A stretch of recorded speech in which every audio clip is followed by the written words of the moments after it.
silent.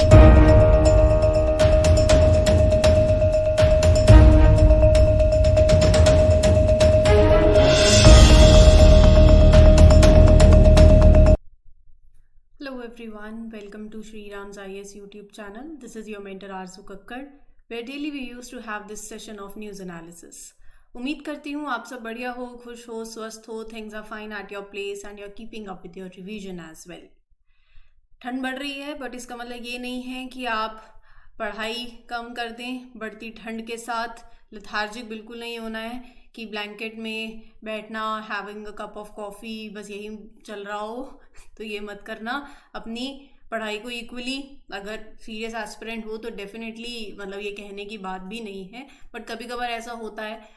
तो 15 दिन में एक बार नॉर्मल है, बट मेक श्योर कि आप अपनी प्रिपरेशन पे ध्यान दें, अपनी रिवीजन को और स्ट्रॉन्ग करें एंड जो भी आपने अपने स्केड्यूल बना रखे हैं उसको डेली फॉलो करें. अगर नहीं हो रहे हैं तो अपने टास्क को छोटा कर दें. राइट, बड़े टास्क अपने आप को दोगे, नहीं होंगे, बाद में कॉन्फिडेंस गिरेगा, तो वो मत करना. आज के सेशन में ये कुछ आर्टिकल्स हैं जो हमें कवर करने हैं and will talk about them in detail in a very comprehensive manner. Prelims के पॉइंट ऑफ व्यू से भी हैं, मेंस के पर्सपेक्टिव से भी हैं. सो जैसे जैसे सेशन में आगे बढ़ेंगे वैसे वैसे चीज़ें आपको क्लियर होती जाएंगी. Let's begin with the first article, that is global risk survey 2023 by PwC. तो ये जो global risk survey by PwC है, according to this survey, cyber risk are the biggest threat faced by Indian organisations. ये मैं नहीं कह रही हूँ, as per the survey by this consultancy firm. तो ये आर्टिकल हमारे GS पेपर 3 के लिए इंपॉर्टेंट है. ठीक है, basically cyber security, cyber warfare, challenges to internal security through communication network, आप उससे लिंक कर सकते हो. GS पेपर 2 से आप इसको लिंक कर सकते हो.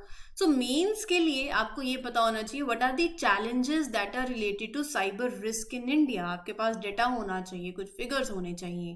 What are the provisions for cyber security in India. So these are the points जो आपके मेंस के पर्सपेक्टिव को कैटर करते हैं. Then you have grey francolin, species in news है, प्रीलिम्स के पॉइंट ऑफ व्यू से इंपॉर्टेंट है, will take it up.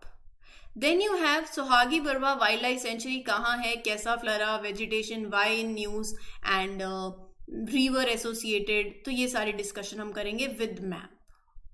Then you have new electronic soil. अब ये न्यू इलेक्ट्रॉनिक सॉइल कुछ नई ऐसी टर्म न्यूज में लग रही है, न्यू इलेक्ट्रॉनिक सॉइल. तो न्यू इलेक्ट्रॉनिक सॉइल जो है, इसके बारे में जब हम पढ़ेंगे तो चीज़ें आपको क्लियर हो जाएंगी. ये आपके प्रीलिम्स के पॉइंट ऑफ व्यू से भी है, GS पेपर 3 से भी आप इसको लिंक कर सकते हो. Then you have Indian meteorological department recently got a new logo. So IMD का न्यू लोगो क्या है, और प्रीलिम्स के लिए इंपॉर्टेंट है, GS पेपर 1 के लिए इंपॉर्टेंट है, GS पेपर 2 के लिए इंपॉर्टेंट है. IMD के बारे में जानेंगे, उसकी रोल्स, उसकी रिस्पॉन्सिबिलिटीज, मेट्रोलॉजी से क्या समझते हो, what are the major initiatives that are related to metrology in India. So ये सारी डिस्कशन जो है that will take up. Right, so जैसे जैसे सेशन में आगे बढ़ेंगे वैसे वैसे चीज़ें आपको क्लियर होती जाएंगी. So let's begin with the first article. और सेशन अच्छा लगता है तो please make sure that you mark your attendance bye liking the lecture. You can share it with your friends, let others know about this session. Comment section में आप अपने feedback भी दे सकते हो. ठीक है, चलो फिर शुरू करते हैं. And let's begin with the first one. According to global risk survey 2023 by PwC, a global consultancy firm, cyber risk are the biggest threat faced by Indian organizations. So from the beginning, इस सर्वे के highlights क्या हैं ये पढ़ते हैं. Lines आपके सामने लिखी हुई होंगी, but I will not read in the lines आप खुद भी पढ़ सकते हो. मेरा मकसद है आपको समझाना और चीज़ों को डिस्कस करना. ये जो सर्वे किया गया है by this consultancy firm PwC, they found that most significant danger faced by Indian businesses वो रिलेटेड है साइबर सिक्योरिटी से. Around 38%, let me tell you here, around 38% of the respondents feeling highly or extremely exposed to it. So they survey से ये पता लगा है that the organizations are highly or extremely exposed to cyber risk. ये तो हो गया पहली चीज। दूसरी और तीसरी, सेकंड और थर्ड मेजर जो वरी है फॉर इंडियन ऑर्गेनाइजेशन वो है क्लाइमेट चेंज से 37% और इन्फ्लेशन से 36%। ठीक है, तो तीन चीजें हो गई। ये सर्वे बता रहा है कि many Indian organisations are most worried about cyber threats, followed by concerns about climate change and inflation. Additionally, digital and technology risk are also on the minds of business leaders in India. वो fourth major concern में चला जाता है। ठीक है, रही बात risk management की, बात तो सारी रिस्क मैनेजमेंट पे आ जाती है। So let's talk about risk management. ये लाइंस पे टेंशन मत लो, ये लाइंस तो आप मतलब खुद भी पढ़ सकते हो, बट मैं आपको सिंपल टर्म्स में एक्सप्लेन करती हूं, बिल्कुल लेमन टर्म्स में। पहला तो ये है investment in cyber security and AI. More than half of the Indian organisations, मतलब 55%, they are planning to invest in cyber security tools and AI related technologies in the next 1 to 3 years। अगले 1 से 3 साल के अंदर basically they will be investing, they are planning to invest in cyber security tools. This aligns with the global trend जहां पर 51% plan to invest in cyber security and 49% in AI related technologies. दूसरी बात, significant number of Indian organizations actively use cyber security and IT data. किस लिए? For managing risk and identifying the opportunities. So this is higher than the global average of 61%. ये सारे जो भी facts हैं, जो ये डेटा है, ये आप अपने आंसर्स में यूज कर सकते हो। Half of the Indian enterprises, मतलब नियरली हाफ, 48% लगा लो, they use AI and machine learning for automated risk assessment and response. Right, मतलब ये दिखा रहा है कि there is a growing trend in using advanced technologies. किस लिए? For risk management. Then you have challenges with legacy technologies. देखो ऐसा है ना, the challenge that is faced by 42% of the Indian organisations grapple with heightened security vulnerabilities। Basically simple terms में ये है, a challenge faced by 42% of the Indian organizations is increased security risk due to जो आपके outdated technology systems हैं। 46% of the Indian companies experience high maintenance cost। क्यों? क्योंकि old technologies हैं, budget limited है for the new and innovative risk solutions। So this is higher than the global figure। global figure भी 39% का है और आपका तो 42% जा रहा है, right? सो सिंपल टर्म्स में अगर इसको क्लब करूं तो बात इतनी सी है, असेंस ये निकल कर आ रहा है कि many Indian organisations are actively planning to invest in cyber security and AI technologies. They are using data effectively for managing risks and a significant number are adopting AI. किस लिए? For automated risk assessment. लेकिन a notable change is that a considerable percentage of Indian companies face security risk, increased cost। किसकी वजह से? Due to outdated और legacy technologies। रही बात resilience investment की, 88% of the Indian organization have they have spent money on building resilience। resilience investment का मतलब ऐसा लगा लो, you are creating a special team, एक resilience team, मतलब that will involve the specialized ones from different areas like business continuity, cyber security, crisis management, risk management। इस team का गोल होगा to effectively deal with unexpected events or risk as soon as they happen। So बहुत सी organizations have been actively putting money into making themselves more resilient, right? Why सवाल उठता है ना कि why are cyber risk primary threat to Indian organisations. पहला तो बात आती है टाइप ऑफ साइबर रिस्क पे, malware, trojans, spyware. So recently there is a significant increase in attacks where hackers demand money. Ransomware attacks हमने सुने हैं, ठीक है, ये मैं आगे बाद में पढ़ाऊंगी, पहले हम थोड़ा सा इसको और पढ़ते हैं।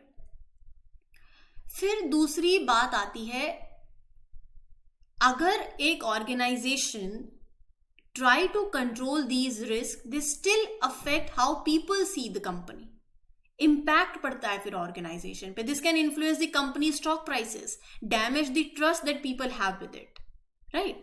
फिर उसके बाद तीसरी बात ये है कि companies that give in to hackers and pay the money they demand, they end up spending twice as much to recover their data as compared to those who rely on backups.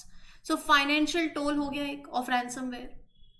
Then जो IT organisation के पास information stored है that is crucial, उसमें personal details हैं, intellectual property, access codes हैं, financial data है, सब critical data होता है, that is at risk. Next fifth point is when this information, especially these unique ideas or creations, they get leaked, it can lead to decrease in its value. और बाकी कोई copy भी कर सकते हैं. So there dangers of leaked data. This is a very big threat to the money a company makes as well. So because the data is so important, hackers have more power to demand money. And the more valuable and impactful the data is, उतना ज्यादा chance होगा that hacker can successfully get money from the organisation. तो cyber risk, specially attacks like ransomware, they are a big problem for Indian companies. क्योंकि these attacks not only harm the company's reputation, stock prices, but also the cost a lot of money. So the critical information जो इन companies के पास होती है, this store is like, ये सोना है, it is like a gold for hackers, making them more likely to succeed in demanding money, right? I hope now you're understanding the gist of the article. Then moving ahead with the further article, that is your Gray-Franklin. Gray-Franklin, Ortigonis ponticeranis, scientific name है. It was reported inside Sanjay Gandhi national park of Mumbai. Homework आपको पता चल गया है, ये national park को map में locate करना है आपने, ठीक है. As far as Gray-Francolin is concerned, it is a ground-dwelling bird known for its distinctive calls and cryptic plumage. They are carnivorous and herbivorous.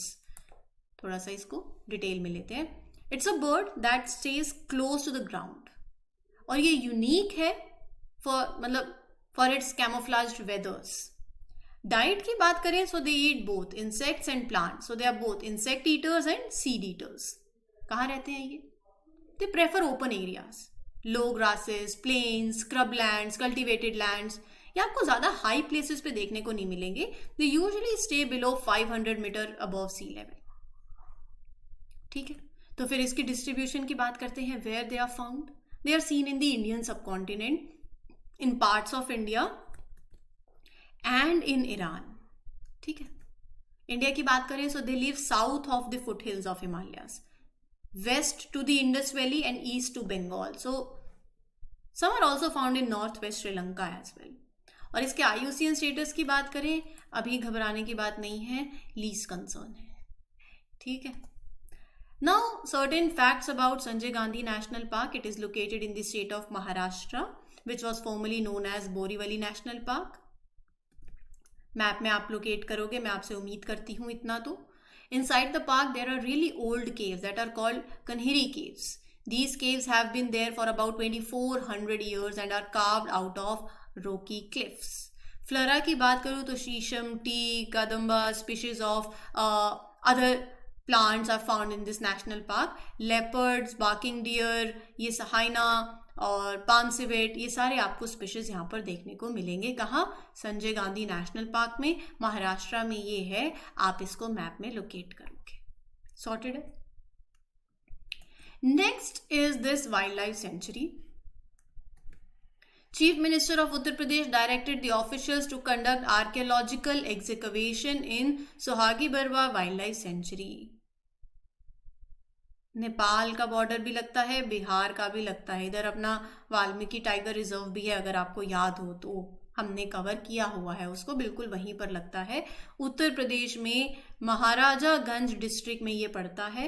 1987 में इसको डिक्लेयर किया गया था as a wild life sanctuary. Northern side पे इसके नेपाल के साथ border है, ईस्ट पे इधर बिहार का वाल्मीकि टाइगर रिजर्व है। ये दो बातें याद में रखना। वेजिटेशन इसकी यहाँ पर आपको मॉइस्ट डेसिडियस टाइप वेजिटेशन देखने को मिलेगी, और it is drained by Gandak, little Gandak, प्यास एंड रोहिन रिवर्स। तो ये नदियां यहाँ से बहती हैं। रही बात फ्लोरा की, तो 75% एरिया जो है इसका, it consist of sal forest, jamun and other trees as well. Lower region जो है of the sanctuary which is water lock during the rains consist of grasslands and patches of cane forest. Fauna की बात करूं तो bit obvious leopard, tiger, jungle cat, ये सारे species आपको यहाँ पर देखने को मिलेंगे। ठीक है, तो अच्छा, दो चीज़ें करना फिर आप एक महाराष्ट्र घूम के आना और एक उत्तर प्रदेश घूम के आना, क्योंकि महाराष्ट्र का हमने एक कवर कर लिया है नेशनल पार्क, और एक अभी हमने यूपी का देखा है। ठीक है, next in news is researchers have developed a new electronic soil that was found to increase the growth of barley seedlings by 50% in a new study. New electronic soil that was found to increase the growth of barley seedlings by 50%. Now what do you mean by this e-soil? क्या है ये e-soil? Let's talk about it. Researchers have created this e-soil. It's like a special soil for plants. जो hydroponic setups होते हैं जहां पर plants grow without soil, तो E soil is a type of low power bio electronic growth material, bio electronic growth substrate.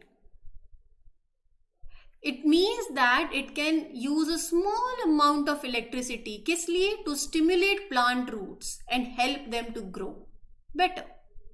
So what makes this e-soil special? This special soil is made in an environmentally friendly way. It's created from cellulose, a natural substance that is found in plant cell walls. Right? Derived from cellulose and a very conductive polymer called P dot. So, unlike older methods that needed a lot of electricity and use materials that don't break down easily, e-soil बहुत safe है and low energy alternative है. काम कैसे करती है ये? It uses a small amount of energy and doesn't use up a lot of resources. The active material in it is called organic mixed ionic electronic conductor. ठीक है, This means it can help plants grow without using too much power or harming the environment. जिसको नहीं समझ आया, थोड़ा science जिसके लिए ज़्यादा हो गई है, सिंपल सी बात ये है, e-soil is like a special soil for plants that doesn't need traditional soil. ये यूज़ करती है bit of electricity to help plants grow better. And what makes it more special is that it's made from natural materials and it is very safe and low energy way to help plants grow. Now, how does e-soil work? थोड़ा सा वो भी जान लेते हैं. It's like a special soil for plants that doesn't need traditional soil. It's used in hydroponics, जहाँ पर plants grow without soil. ये मैंने आपको बता दिया है. But water and nutrient तो चाहिए, soil नहीं चाहिए होती. So the special thing about this e-soil is small amount of electricity to stimulate the roots of plants like barley seedlings. So when the roots are stimulated for 15 days, plants showed 50% increase in the growth as compared to not using e-soil. This research जो है promotes more effective and sustainable development while increasing the variety of crops that can be grown like this. So in hydroponics, ये आपको पता चल गया, plants grow without soil, right? System is closed. They get water, nutrients and special material like e-soil for their roots to attach. So the system is closed, water can be reused. Each plant gets exactly the right nutrient it needs. So this closed system is more efficient than the conventional farming because very little water is used. All the nutrients stay in the system, right? जो कि regular farming में थोड़ा possible नहीं है. Using e-soil and hydroponics can be helpful in places जहाँ पर there is not much land for farming and environment बहुत tough है. So it's more effective and sustainable way of growing crops, increasing the variety of plants that you can grow without traditional soil. ठीक है, तो ये है आपका e-soil. Sorted है। किसी को कोई डाउट हो तो you can ask me in the comment section, और अगर कुछ नहीं समझ आया है, ऐसा लग रहा है कि मतलब थोड़ा सा साइंस ज़्यादा हो गई है, तो 2-3 बातें सिंपल सी याद में रखनी है, जो कि मैंने आपको बताई कि ई सॉइल में होता क्या है, पूरे उसकी वर्किंग सिनेरियो नहीं जानना, और ये क्यों इसके बेनिफिट इतना है, why we are discussing it. ठीक है, 2-3 बातें ध्यान में रख लो। कभी कभार ना जो साइंस बेस्ड स्टूडेंट्स हैं वो साइंस से डरते हैं, तो डरने की बात नहीं है, क्योंकि साइंस का तो एग्जाम है नहीं, we are not doing PhD in science, है ना। ह्यूमैनिटीज़ वालों को साइंस से डर लगता है, साइंस वालों को पता नहीं किस चीज़ से डर लगता है, बट डर लगता है। हिस्ट्री कईयों के लिए बहुत ज़्यादा ऐसे होती है, बोरिंग है, हिस्ट्री को कहानियों की तरह सुनो। तो देखो, एट लास्ट एग्ज़ाम क्रैक करना है, तो किसी भी तरीके से चीज़ें तो कवर करनी ही है। जितना उसको इंटरेस्टिंग बना के कवर करोगे उतना आपको फ़ायदा होगा। ठीक है, चलो बढ़ते हैं अगले आर्टिकल के ऊपर, जहाँ पर हम बात करेंगे इंडियन मेट्रोलॉजिकल डिपार्टमेंट की, IMD की। IMD recently got a new logo ahead of the commencement of its 150th year of providing weather and climate services to the country. Give me a minute.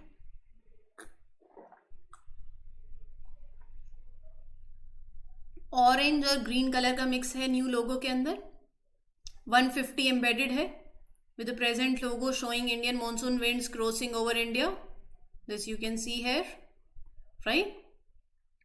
So ये है new logo. इसके बारे में थोड़ा सा पढ़ते हैं, IMD के बारे में पढ़ते हैं। यहाँ से सवाल बन सकता है, IMD is responsible for weather and climate services. It got a new logo for its 150th year. 1875 के अंदर IMD was established. It is a national meteorological service and operates under Ministry of Earth Science. Headquarter new Delhi के अंदर है, and is one of the specialized meteorological centers recognized by World Meteorological Organization. ठीक है, रही बात IMD के role and responsibilities की, question बन सकता है रोल्स एंड रिस्पॉन्सिबिलिटीज से। So as far as roles and responsibilities are concern, पहला मेन जॉब है to observe and gather the information about weather. मतलब आप इसको फिर यूज कर सकते हो ना, both for current weather forecast, for future weather forecast. So these forecast are crucial for various activities like farming, irrigation, shipping, air travel, इन सब के लिए। दूसरा, one important responsibility is to alert people, organisations about severe weather conditions, warning against severe weather, cyclone, dust storm, heavy rains, snowfall, extreme temperature, अभी कितना है, dense fog हो रखा है। So timely warnings help to prevent the damage to lives and property, ये भी एक इनका रोल है, रिस्पॉन्सिबिलिटी है।